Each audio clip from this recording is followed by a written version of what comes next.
Gubernur Jawa Barat Deddy Mulyadi mengaku hingga kini belum ada pemanggilan polisi kepada dirinya terkait pemeriksaan kasus pesta pernikahan anaknya yang menyebabkan 3 orang meninggal dunia.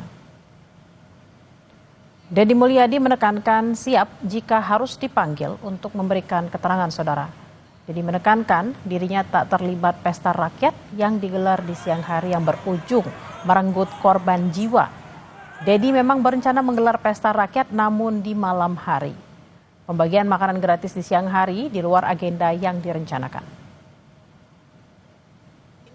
Tidak ada terhadap diri saya, walaupun saya sudah menyampaikan kesediaan untuk memberikan penjelasan. Karena kan dari sisi aspek tata kelola pelaksanaan kegiatannya, kegiatan yang direncanakan dihadiri oleh saya, kemudian kegiatan yang disiapkan makanan oleh tim saya itu malam hari Jumat jam 7, tanggal 18 Juli 2025.